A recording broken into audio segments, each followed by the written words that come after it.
নমস্কার, নমস্কার, নমস্কার। আপনাদের সবাইকে নমস্কার জানাচ্ছে আপনাদের সৌমিত্র বসু। সবাইকে অজস্র শুভকামনা জানাচ্ছে, সবাইকে স্বাগত জানাচ্ছে আজকের এই শরণাগত অনুষ্ঠানে এবং সবাইকে শুভ সকাল জানাচ্ছে। শুভ হোক, শুভ হোক, সকলের শুভ হোক, সকলের ভালো হোক, সকলের মঙ্গল হোক, কল্যাণ হোক, সকলের ভালো হোক, সকলের ভালো হোক, সকলের ভালো হোক। বেনি মাধবশীলের পঞ্জিকা অনুযায়ী আজকের দিনটার কথা বলি। আজকে 11ই শ্রাবণ 1432, ইংরেজির 28শে জুলাই 2025, সোমবার। আজ চতুর্থী। সূর্যোদয়ের সময় ভোর 5:08, সূর্যাস্তের সময় সন্ধে 6:20। নক্ষত্র পূর্ব ফল্গুনী। আজকে জন্মে সিংহ রাশি, ক্ষত্রিয় বর্ণ, নরগণ। রাত্রি 1:38 গতে কন্যা রাশি, বৈশ্য বর্ণ, মতান্তরে শূদ্র বর্ণ। আমাদের হোয়াটসঅ্যাপে চিঠি পাঠাবার নাম্বার 9831922927। চিঠির গোড়ায় অতি অবশ্যই SG লিখতে হবে। আর এই সূত্রে আবার মনে করিয়ে দিই, সামনের বৃহস্পতিবারে যে বিষয় নিয়ে চিঠি পড়া হবে সেটি হলো রামায়ণে প্রিয় চরিত্র। আপনার প্রিয় চরিত্র রামায়ণে, সেটির সম্পর্কে আপনি লিখবেন 250 শব্দের মধ্যে এবং মঙ্গলবার সন্ধে 6টার ভেতর সেই চিঠি যেন আমাদের দপ্তরে পৌঁছে যায়। এবার তাহলে আজকের অনুষ্ঠান সম্পর্কে বলি। প্রথমে পুরাণ চিরন্তন, প্রায়শ্চিত্ত নিয়ে কথা বলছিলাম আমরা, এবং বলতে গিয়ে বিষয়টা গন্ডগোলের মধ্যে পড়ে গিয়েছিলাম। তার কারণ, কোনো একটা বিষয়ে প্রায়শ্চিত্ত নিয়ে মহাভারত বা পরবর্তীকালে মনুসংহিতা যা বলছেন, তার মধ্যে কোনো একটা নিরপেক্ষতা নেই। মানে কেউ বলছেন কোনো একটা মতে আছে প্রায়শ্চিত্ত ভয়ঙ্কর কঠিন নির্মম একটা প্রায়শ্চিত্ত, মৃত্যু, এরম হবে আর কি। কোথাও কোথাও ওই রকম কিছু নয়। বিশেষ করে ব্রাহ্মণকে প্রচুর যদি দান করে দেওয়া যায় তাহলে সেটাই প্রায়শ্চিত্ত। এইরকম নানান রকম সব রয়েছে। সেটা আমরা একটু দ্বিধাগ্রস্ত হয়ে পড়ছি আর কি। প্রাচীন যুগে প্রায়শ্চিত্তকে কিভাবে দেখা হতো সেইটা ভাবতে গিয়ে। তারপরে স্বামী বিবেকানন্দের রচনা থেকে পাঠ, আত্মা, এই যে রচনাটি, এটির আজকে শেষ পর্ব। তারপরে আমরা চলে যাব ভগবদ গীতার ভূমিকায় স্বামী রঙ্গনাথানন্দজির রচনা, স্বামী গোকুলানন্দজির রচনা। মানসিক চাপ জয় করার উপায় নিয়ে, ধ্যান নিয়ে কথা বলছেন স্বামীজি। খুবই চমৎকার সব কথা। ধ্যানের যে নানান রকমের ধাপগুলো, সেই সম্পর্কে জানাচ্ছেন, উপদেশ দিচ্ছেন। আমাদের চিঠিপত্র পড়ব এবং শেষে বাইরে দূরে, আমরা এখন বোদাগঞ্জে আছি। বোদাগঞ্জে যে 51 পীঠের একটি পীঠ, সতী মায়ের মন্দির, সেইটা দর্শন করছি আমরা। মন্দির দর্শন হয়ে গেছে, বাইরে বেরিয়ে আসব। 92.7 বিগ FM এ শরণাগত অনুষ্ঠান। আমি আছি আপনাদের সঙ্গে, আপনাদের সৌমিত্র বসু। পুরাণ চিরন্তন, প্রায়শ্চিত্ত। প্রায়শ্চিত্ত নিয়ে কথা বলতে বসেছি 92.7 বিগ FM এ শরণাগত অনুষ্ঠানে। নানান রকম প্রায়শ্চিত্তের বিধি আছে মহাভারতে, আমরা দেখছিলাম সেটা। আরো কিছু বিধি আপনাদের বলি। যেমন বলছেন, ব্রহ্ম হত্যাকারী প্রত্যেক মাসে একবার মাত্র ভোজ করলে 1 বৎসরেই ব্রহ্ম হত্যার পাপ থেকে মুক্ত হবে। না, এটা খুব গন্ডগোলের বিধি। আরেকবার বলি তাহলে বুঝতে পারবেন। ব্রহ্ম হত্যাকারী প্রত্যেক মাসে একবার মাত্র ভোজ করলে, মাসে একদিন করে খাবে, মাসে একদিন করে খেলে বাঁচবে নাকি? এইভাবে অধিক উপবাস করলেও ব্রহ্ম হত্যার পাপ থেকে মুক্ত হবে। আর একটা কি বলছেন, ব্রহ্ম হত্যাকারী অশ্বমেধ যজ্ঞ করলেও ব্রহ্ম হত্যার পাপ থেকে মুক্ত হয়। আর একটা হচ্ছে, একজন ব্রাহ্মণকে রক্ষা করবার জন্য ব্রহ্ম হত্যাকারী যদি যুদ্ধে মৃত্যুবরণ করে, তবে ব্রহ্ম হত্যার পাপ থেকে সে মুক্ত হতে পারে। এগুলো খুব কঠোর নিয়ম। অশ্বমেধ যজ্ঞ খুব আয়োজন করতে হয়, সেটা যে কেউ পারে না, রাজারা পারেন। তারপরে কি বলছেন, এটাও বড় লোক হলে তবেই সম্ভব। উপযুক্ত পাত্রে 1 লক্ষ গরু দান করলে ব্রহ্ম হত্যার পাপ থেকে মুক্তি পাবে।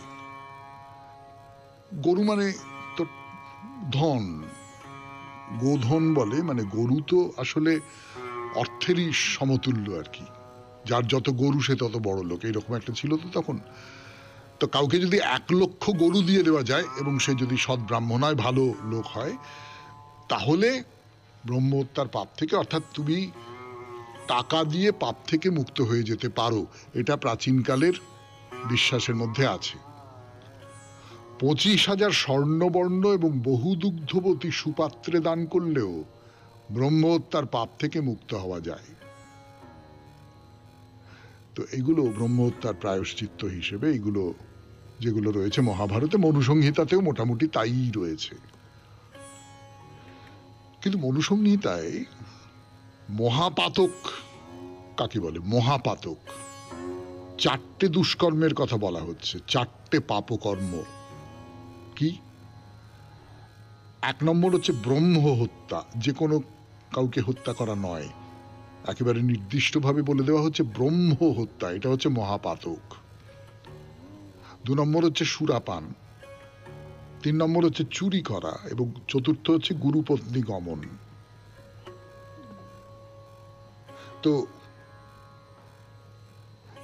একবার মাত্র সুরাপান করবার পর তার প্রায়শ্চিত্ত কি না, আগুনে গরম করে ভীষণ উত্তপ্ত সুরা পান করতে হবে। মানে তুমি একবার মদ্যপান করেছো, এইবারে সেই মদটা প্রচন্ড গরম করে, মানে পুড়ে যাবে মুখ, এই রকম গরম করে তোমায় খেতে হবে। এইটা একটা প্রায়শ্চিত্ত। আরো প্রায়শ্চিত্তের কথা বলবার জন্য ফিরে আসছি গানের পর। 92.7 বিগ এফএম এ শরণাগত অনুষ্ঠান শুনছেন।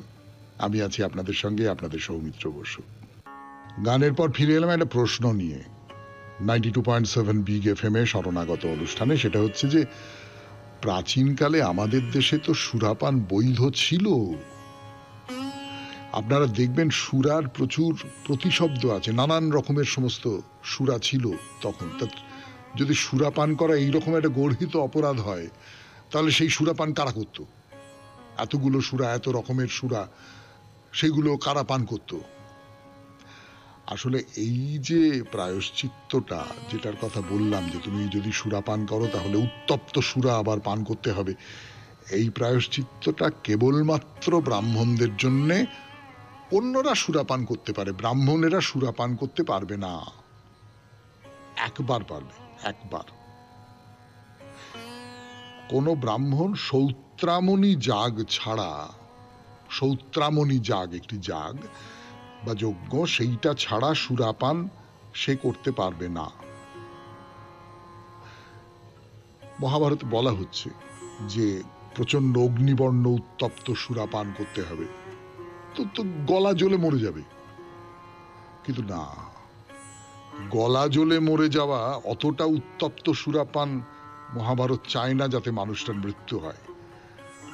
তেমনটা চাইলে সে সেই কথাটা বলতো না যে এইভাবে প্রায়শ্চিত্ত করলে সে ইহলোকে এবং পরলোকে নিজেকে পবিত্র করতে পারে।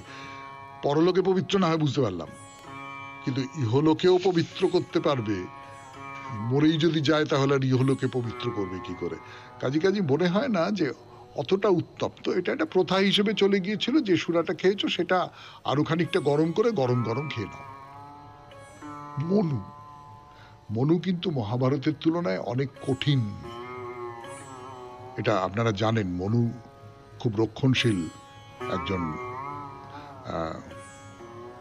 মানুষ, যিনি এই স্মৃতিশাস্ত্র রচনা করছেন। বলছেন সেই রকম উত্তপ্ত সুরাই পান করতে হবে যাতে নিঃশেষে দগ্ধ হয়ে মৃত্যু হবে, এবং মৃত্যু হলেই ঠিক ঠিক পাপ মুক্তি হবে। তুমি যদি সুরা পান করো ব্রাহ্মণ, বিশেষ তিথি ছাড়া, বিশেষ যে আয়োজন সেই আয়োজন ছাড়া, তাহলে তোমাকে উত্তপ্ত সুরা পান করে মরতে হবে। শেষ করলাম পুরাণ চিরন্তন 92.7 বিগ এফএম এ শরণাগত অনুষ্ঠানে। এরপর স্বামী বিবেকানন্দের রচনা থেকে পাঠ। গান শেষ, কথা শুরু। আপনাদের সৌমিত্র বসুর কথা নয়, স্বামী বিবেকানন্দের কথা।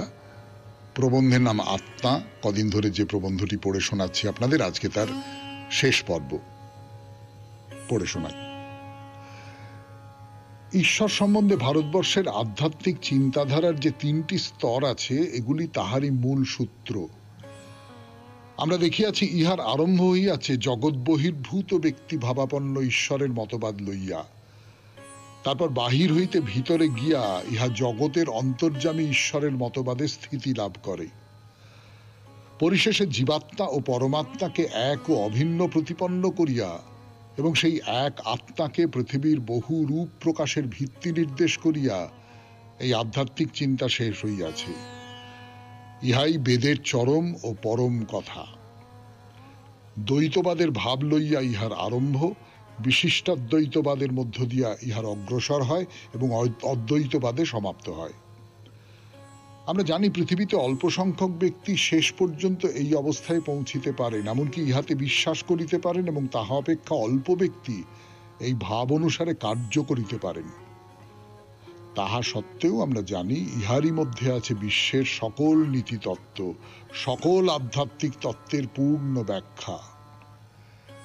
অপরের মঙ্গল সাধন করো ইহা সকলেই বলেন, কিন্তু কেন? ইহার ব্যাখ্যা কি? কেন সকল মহৎ ব্যক্তি সমগ্র মানব জাতির এবং মহত্তর ব্যক্তিগণ সকল প্রাণী জগতেরই ভ্রাতৃত্বের বিষয় বলিয়াছেন? কারণ তাহারা না জানিলেও এই সকলের পশ্চাতে তাহাদের অযৌক্তিক এবং ব্যক্তিগত কুসংস্কারের মধ্যেও সকল বহুত্ব বিরোধী সেই আত্মার শাশ্বত আলোকই অল্প অল্প দেখা যাইতেছিল এবং দৃঢ়ভাবে প্রমাণ করিতেছিল সমগ্র বিশ্বই এক।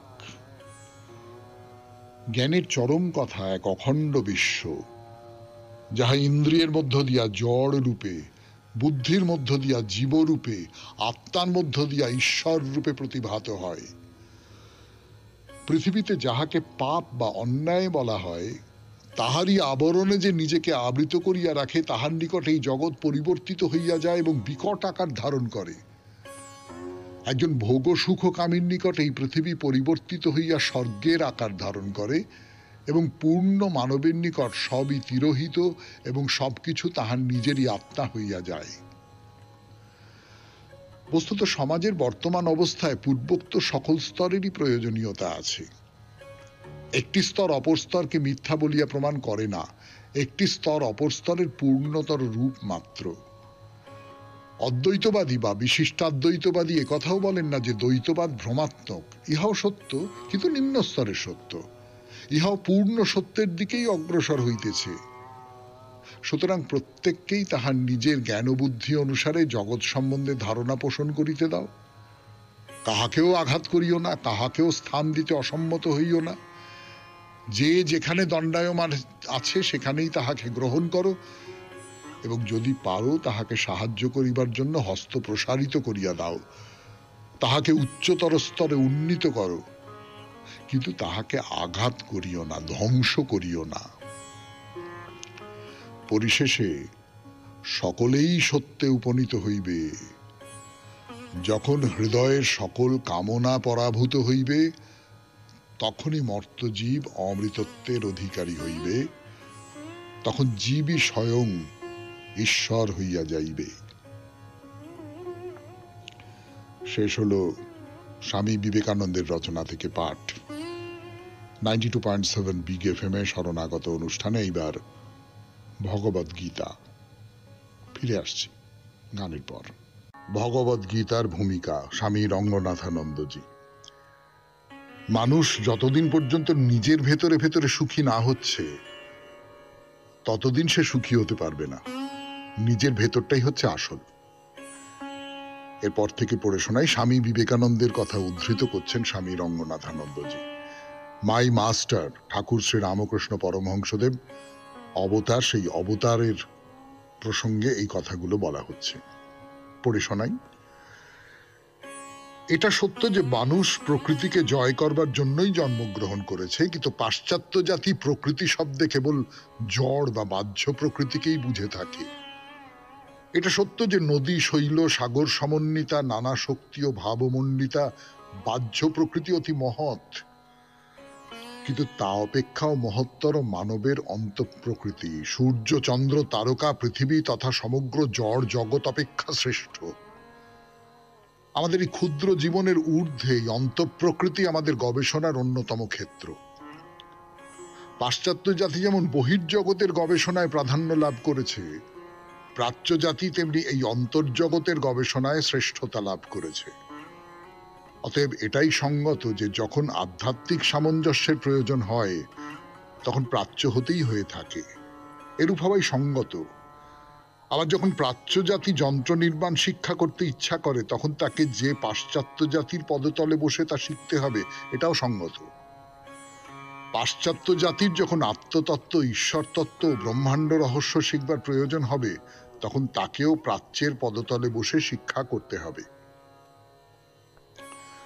আমি তোমাদের নিকট এমন এক ব্যক্তির জীবন কথা বলতে যাচ্ছি যিনি ভারতে এইরূপ এক তরঙ্গ প্রবাহিত করেছেন। এরপর শ্রীরামকৃষ্ণের অসামান্য জীবন কথা বিবৃত করে স্বামীজি উপসংহার করেছেন এইভাবে: বর্তমান জগতের সমক্ষে শ্রীরামকৃষ্ণের ঘোষণা এই: মতামত, সম্প্রদায়, গির্জা বা মন্দিরের অপেক্ষা রেখো না। প্রত্যেক মানুষের ভেতরে যে সারবস্তু অর্থাৎ ধর্ম রয়েছে তার সঙ্গে তুলনায় এগুলো তুচ্ছ, আর যতই এই ভাব মানুষের মধ্যে বিকাশ প্রাপ্ত হয় ততই তার ভেতর জগতের কল্যাণ করবার শক্তি এসে থাকে। প্রথমে এই ধর্ম ধন উপার্জন করো, কারোর ওপর দোষারোপ করো না, কারণ সকল মত সকল পথই ভালো। তোমাদের জীবন দিয়ে দেখাও যে ধর্ম অর্থে কেবল শব্দ বা নাম বা সম্প্রদায় বোঝায় না, তার অর্থ আধ্যাত্মিক অনুভূতি। যারা অনুভব করেছে তারাই ঠিক ঠিক বুঝতে পারে। যারা নিজেরা ধর্ম লাভ করেছে কেবল তারাই অপরের ভিতর ধর্মভাব সঞ্চার করতে পারে, তারাই মানব জাতির শ্রেষ্ঠ আচার্য হতে পারে, তারাই কেবল জগতে জ্ঞানের শক্তি সঞ্চার করতে পারে। তাহলে তোমরা এরূপ হও। কোন দেশে এইরূপ ব্যক্তির যতই অভ্যুদয় হবে সেই দেশ ততই উন্নত হবে, আর যে দেশে এরূপ লোক একেবারে নাই সে দেশের পতন অনিবার্য, কিছুতেই তার উদ্ধারের আশা নেই। অতএব মানব জাতির নিকট মোদীয় আচার্যদেবের উপদেশ এই: প্রথমে নিজে ধার্মিক হও এবং সত্য উপলব্ধি করো। শুনছেন ঠাকুর শ্রী রামকৃষ্ণ পরমহংসদেব সম্পর্কে স্বামী বিবেকানন্দের কথা, এবং সেই কথা উদ্ধৃত করছেন স্বামী রঙ্গনাথানন্দজি ভগবদ গীতার ভূমিকায়। ফিরে আসছি গানের পর। তো স্বামী বিবেকানন্দের আচার্য তিনি কি বলছেন যে প্রথমে নিজে ধার্মিক হও এবং সত্য উপলব্ধি করো। আর তিনি সকল দেশের দৃঢ়িষ্ঠ ও বলিষ্ঠ যুবকগণকে সম্বোধন করে বলেছেন, তোমাদের ত্যাগের সময় এসেছে। তিনি চান তোমরা তোমাদের ভ্রাতৃস্বরূপ সমগ্র মানব জাতির কল্যাণের জন্য সর্বস্ব ত্যাগ করো। তিনি চান তোমরা মুখে কেবল ভাইকে ভালোবাসি না বলে তোমাদের কথা যে সত্য তা প্রমাণ করবার জন্য কাজে লেগে যাও। যুবকগণের নিকট এখন এই আহ্বান এসেছে, কাজ করো, ঝাঁপিয়ে পড়ো, ত্যাগী হয়ে জগৎকে উদ্ধার করো। ত্যাগ ও প্রত্যক্ষানুভূতির সময় এসেছে। জগতের বিভিন্ন ধর্মের মধ্যে যে সামঞ্জস্য আছে তা দেখতে পাবে, বুঝবে বিবাদের কোনো প্রয়োজন নেই, এবং তখনই সমগ্র মানব জাতি সেবা করতে পারবে। মদীয় আচার্যদেবের জীবনের উদ্দেশ্য ছিল সকল ধর্মের মূলে যে ঐক্য রয়েছে তা ঘোষণা করা। অন্যান্য আচার্যেরা বিশেষ বিশেষ ধর্ম প্রচার করেছেন, সেইগুলি তাদের নিজ নিজ নামে পরিচিত। কিন্তু ঊনবিংশ শতাব্দীর এই মহান আচার্য নিজের জন্য কিছুই দাবি করেন নাই। তিনি কোনো ধর্মের উপর কোনরূপ আক্রমণ করেন নাই, কারণ তিনি সত্য সত্যই উপলব্ধি করেছিলেন যে ওই ধর্মগুলি এক সনাতন ধর্মেরই অঙ্গ প্রত্যঙ্গ মাত্র। উপনিষদের মতো এইসব প্রাচীন গ্রন্থ অধ্যয়ন করলে দেখা যায় আধুনিক কালে যেসব মহাত্মার জন্ম হয়েছে তাদের ভাবনার সঙ্গে এইসব গ্রন্থরাজির কত সামঞ্জস্য রয়েছে। আসলে একটা ঐতিহাসিক ধারাবাহিকতা বজায় রয়েছে। এই যে নতুন সামঞ্জস্য বিধান, তা বস্তুত সেই প্রাচীন সামঞ্জস্য বিধানই, কেবল সেটি ঘটছে আধুনিক পরিবেশ পরিস্থিতির প্রেক্ষাপটে। ভারত বারে বারে এই শিক্ষাই লাভ করেছে। অবস্থা বদলায়, আমাদের দরকার হয় প্রাচীন সত্যের পুনরুপলব্ধি নতুন ভাবে। সত্য একই থাকে, বদলায় শুধু তার বহিরঙ্গ। আমাদের অতি প্রাচীন ধারাবাহিক ঐতিহ্য থেকে পরম্পরাক্রমে আমরা এই বোধে উপনীত হই। দুটি শব্দ আছে, শ্রুতি ও স্মৃতি।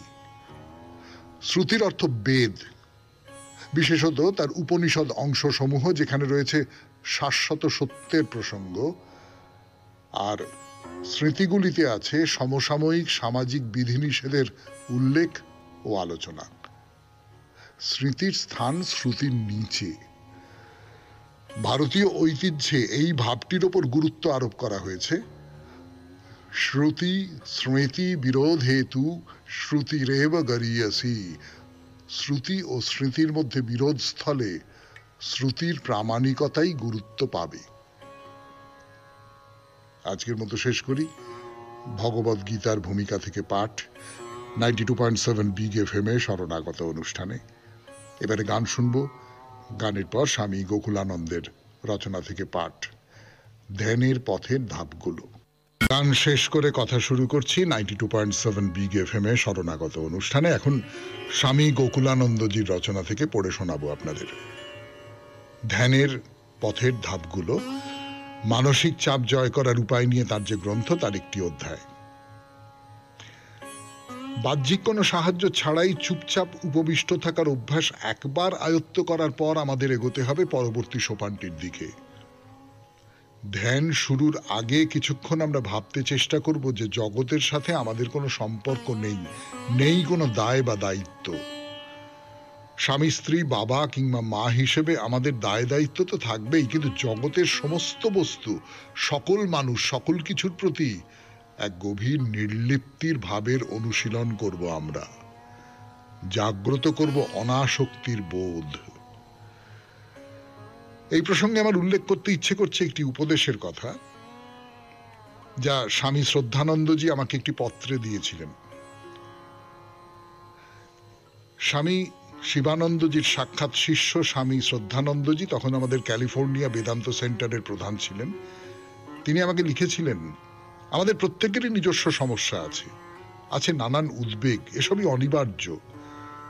আমাদের দৈনন্দিন জীবনে যখন সমস্যা আসবে, সমাধান করতে হবে আমাদেরই। ধ্যানাবস্থায় আমাদের যাবতীয় সমস্যা দুশ্চিন্তাকে আমাদের সরিয়ে রাখা উচিত অস্তিত্বের আপেক্ষিক স্তরে। মনে রেখো যে তুমি হচ্ছ উচ্চতর সত্তা, আর এই সমস্যা দুশ্চিন্তা কিছুই আত্মাকে কখনো স্পর্শ করতে পারে না। যখন তুমি ধ্যানে বসবে, এসব কিছুকেই অগ্রাহ্য করতে হবে, এদের থেকে মুখটা ঘুরিয়ে নাও, এরা পড়ে থাক পিছনে। অতএব মোদ্দা কথা হলো, এমনকি 5 মিনিটের জন্য হলেও আমাদের এই অভ্যাসের অনুশীলন করা উচিত যে আমাদের সাথে এই জগতের কোনো সম্পর্ক নেই, কোথাও কিছু নেই, কোথাও কেউ নেই, শুধু আমি আছি আর আমার অন্তঃস্থিত প্রভু আছেন। জগতের সকল কিছু থেকে আমি বিচ্ছিন্ন, এমন অনুভূতিকে যখন আমরা আয়ত্ত করতে চেষ্টা করি, তখন এক এমন চিরন্তনতার বোধ, এমন অসীমতার বোধ আমরা অনুভব করি, মনে হয় যেন জগৎকে আমরা পিছনে ফেলে এসেছি। কারো প্রতি কোনো দায়িত্ব বা কর্তব্য আমাদের নেই। তারপর গভীর ধ্যানের ভিতর থেকে যখন আবার স্বাভাবিক অবস্থায় ফিরে আসি, তখন লক্ষ্য করে দেখি যে স্বামী স্ত্রী বাবা মা, কোনো প্রশাসক বা এমন অন্য কিছু হিসেবে যে দায়িত্বই আমাদের উপর ন্যস্ত থাকুক না কেন, তা আমরা আগের চাইতে অনেক ভালোভাবে সম্পাদন করতে পারছি। কিন্তু যদি আমরা বিস্মৃত হই আমাদের প্রকৃত আমিকে, যদি আপাত আমির যাবতীয় দুশ্চিন্তা উদ্বেগ আমাদের গ্রাস করে, তবে ধ্যানও আমাদের বিফলে যাবে, আমাদের মানসিক চাপকেও আমরা কোনো মতে সামলাতে পারবো না। সুতরাং ধ্যান অভিমুখে এগোবো আমরা চিরন্তনতার বোধে উদ্দীপ্ত হয়ে। শেষ হলো স্বামী গোকুলানন্দজির রচনা থেকে পাঠ আজকের মতো 92.7 বিগ এফএম-এ শরণাগত অনুষ্ঠানে। এইবার চিঠিপত্র। সত্যহরি ভট্টাচার্য চিঠি লিখেছেন উত্তর বাগসাড়া, সাঁতরাগাছি, হাওড়া থেকে। শ্রদ্ধেয় অধ্যাপক এবং নট ও নাট্যকার সৌমিত্রবাবু, এই শেষের পরিচয়টা আমার শরণাগতর পরিচয় নয়, যাই হোক আপনি বলেছেন, ভালোই লাগলো। আপনার দেওয়া এই বারের বিষয় শিব পূজা। শিব দেবাদিদেব মহাদেব, তিনি পঞ্চদেবতার অন্যতম, তিনি বিরূপাক্ষ, তাকে নমস্কার করি। নমঃ শিবায় শান্তায় কারণত্রয় হেতবে নিবেদয়ামি চাত্মানং তং গতি পরমেশ্বর। আমরা জেনে এসেছি শিব ঠাকুরের জন্ম মাস শ্রাবণ এবং বার সোমবার। অবশ্যই শিবপুরাণের মত অনুসারে এই সময়ই আমরা যারা শিবকে ভক্তি করি শিবলিঙ্গের মাথায় জল ঢেলে ফুল বেলপাতা দিয়ে প্রণাম করি। শিব ঠাকুরকে বা তার মহিমা সম্বন্ধে জানলাম কি করে? মহর্ষি ব্যাসদেব প্রথম শিবপুরাণ রচনা করেছিলেন সংস্কৃত ভাষায়। বাংলায় অনেক লেখক শিবপুরাণ লিখেছেন, যেমন রামকৃষ্ণ রায়। তাকেই প্রথম শিবায়ন রচয়িতা বলে ধরা হয়। সম্ভবত 1625 খ্রিস্টাব্দে তিনি শিবায়ন রচনা করেছিলেন। এছাড়া রামেশ্বর ভট্টাচার্যের শিবায়ন কাব্য থেকেও শিব সম্বন্ধে জানতে পারি। ভারতচন্দ্র রায়গুণাকর তার অন্নদামঙ্গল কাব্যে শিব ঠাকুরের বর্ণনা দিয়েছেন। যেমন মহর্ষি নারদের কথা মতো দক্ষরাজ তার কন্যা সতীর সঙ্গে বিয়ে দিয়েছিলেন, কিন্তু পরবর্তী সময়ে শিবের ভস্মমাখা সারা অঙ্গে, মাথায় জটা, গলায় সাপ, বাঘ ছাল পরিহিত শিবকে দেখে বিরূপ হন। শিবনিন্দা শুরু করেন এবং যজ্ঞসভায় আমন্ত্রণ না জানিয়ে অপমান করেন। তার ফলে মেয়ে সতী স্বামীর অপমান সহ্য করতে না পেরে দেহত্যাগ করেন। এ বিষয়ে অনেকেরই জানা। কোথাও দেখানো হয়েছে কৃষকদের প্রতিনিধি হিসেবে। এছাড়া শঙ্কর কবিচন্দ্র শিবায়ন লিখেছেন, তবে গদ্যে শিবায়ন লিখেছেন রামকৃষ্ণ রায়। মঙ্গল কাব্যে পাই তার জন্ম হাওড়া জেলার আমতা থানার বর্তমান জয়পুর থানার রসপুর গ্রামে। যাই হোক, শিব আমাদের কাছে পরমারাধ্য দেবতা, তাকে নমস্কার করি। আপনার বিষয় নির্বাচন সময়োপযোগী, ধন্যবাদ আপনাকে। স্বামী রঙ্গনাথানন্দজির গীতার ব্যাখ্যা এবং শঙ্করাচার্যের উক্তি আপনার কণ্ঠে খুব ভালো লাগছে। দীর্ঘজীবী হন। বিনীত সত্যহরি ভট্টাচার্য, উত্তর বাগসাড়া, সাঁতরাগাছি, হাওড়া। অনেক ধন্যবাদ আপনাকে সত্যহরি বাবু। বাংলা সাহিত্যের ইতিহাসে এই কথাগুলো আমরা পড়েছিলাম অনেক কাল আগে। যারা জানেন না, সত্যি সত্যি বাংলা সাহিত্যের ইতিহাস পুরোটা মধ্যযুগের ইতিহাস কজনই বা জানি, তো তাদের কাছে একটা কতগুলো জরুরি তথ্য আপনি পৌঁছে দিলেন। এইবারে বাইরে দূরে 92.7 বিগ FM এ শরণাগত অনুষ্ঠান শুনছেন। আমি আছি আপনাদের সঙ্গে, আপনাদের সৌমিত্র বসু।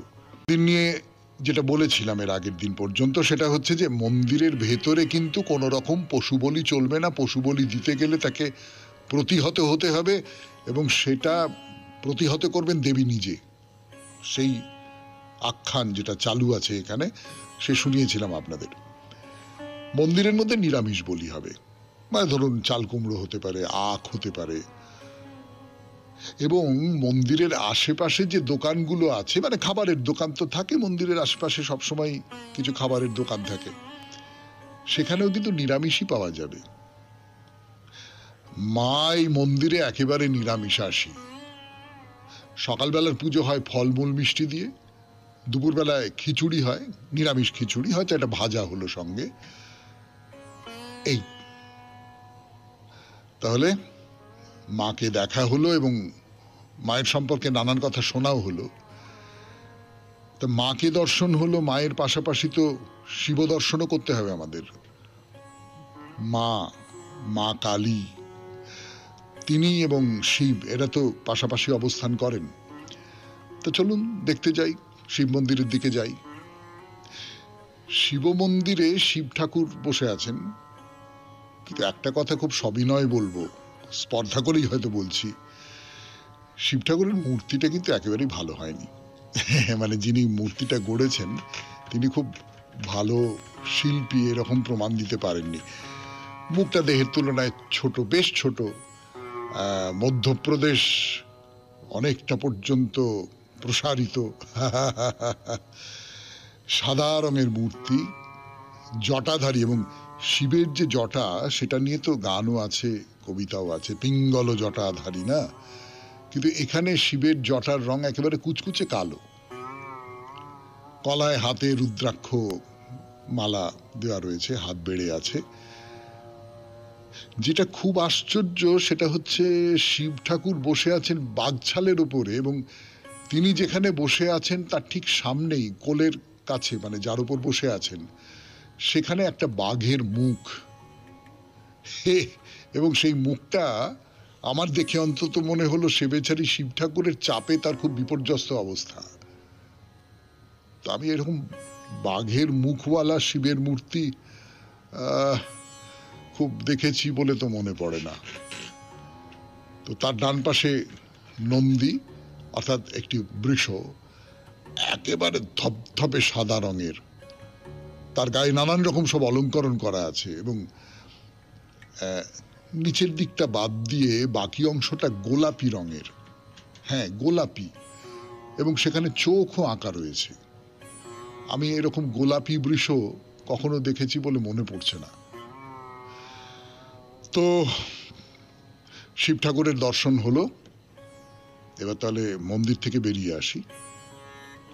মন্দির থেকে বেরিয়ে এসে দেখতে যাব ওই গাছ দুটোকে, দুটো গাছ নাকি একটা গাছ, কি বলা যাবে বলুন তো?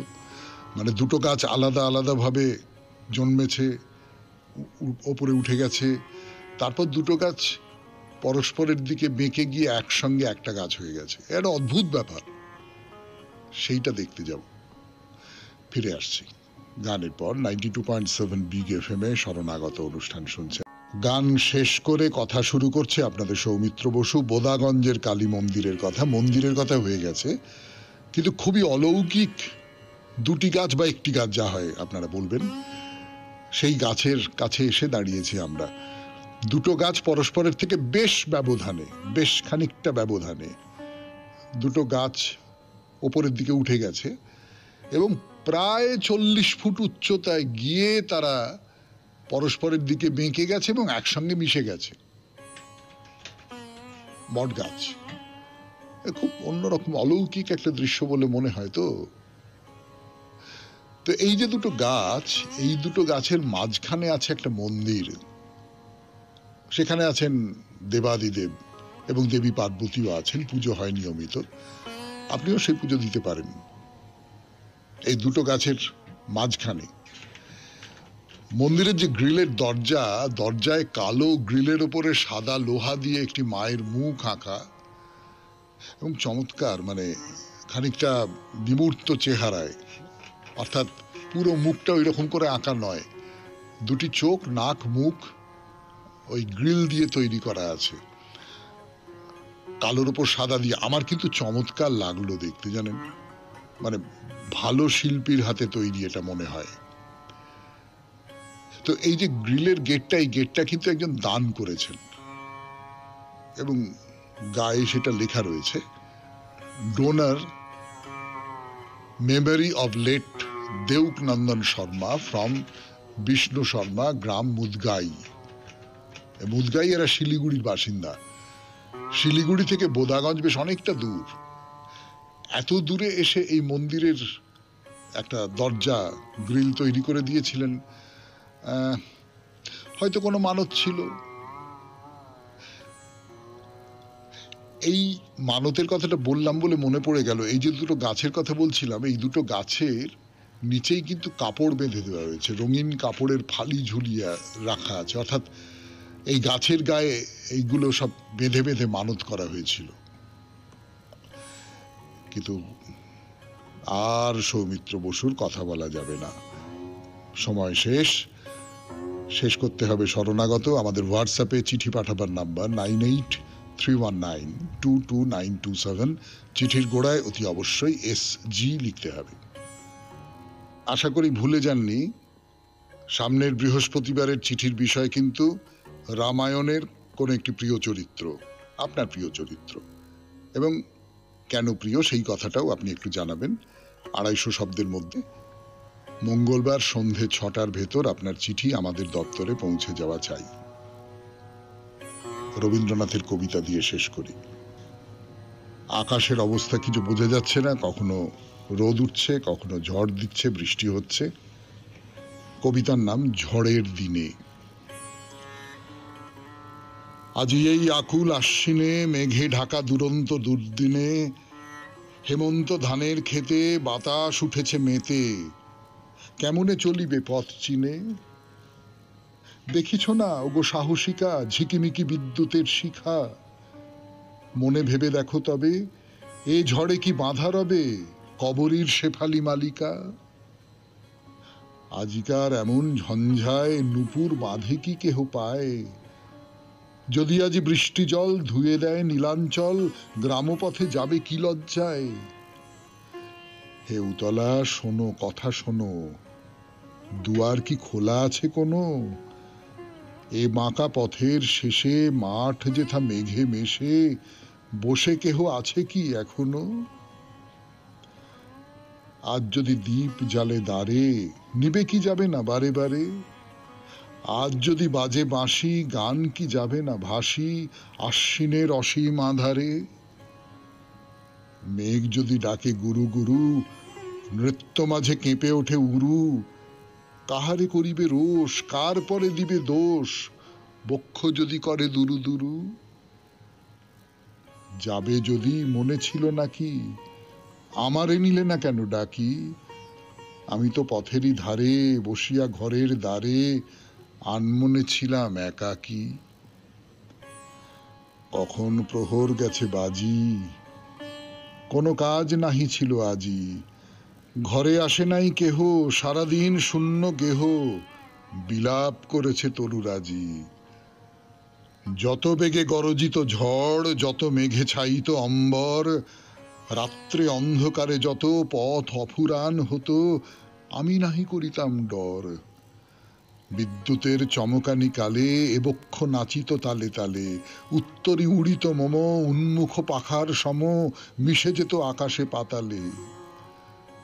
তোমায় আমায় একত্তর সে যাত্রা হইত ভয়ঙ্কর, তোমার নুপুর রাজি প্রলয়ে উঠিত বাজি বিজুলি হানিত আঁখি পর। কেন আজি যাও একাকিনী কেন পায়ে বেঁধেছ কিঙ্কিনী, এ দুর্দিনে কি কারণে পড়িল তোমার মনে বসন্তের বিস্মৃত কাহিনী।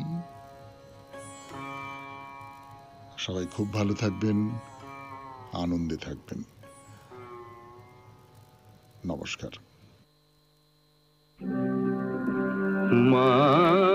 নমস্কার নমস্কার নমস্কার আপনাদের সবাইকে সবাইকে সবাইকে নমস্কার জানাচ্ছে আপনাদের সৌমিত্র বসু। সবাইকে অজস্র শুভকামনা জানাচ্ছে, সবাইকে স্বাগত জানাচ্ছে আজকের এই শরণাগত অনুষ্ঠানে এবং সবাইকে শুভ সকাল জানাচ্ছে। শুভ হোক, শুভ হোক, সকলের শুভ হোক, সকলের ভালো হোক, সকলের মঙ্গল হোক, কল্যাণ হোক, সকলের ভালো হোক, সকলের ভালো হোক, সকলের ভালো হোক।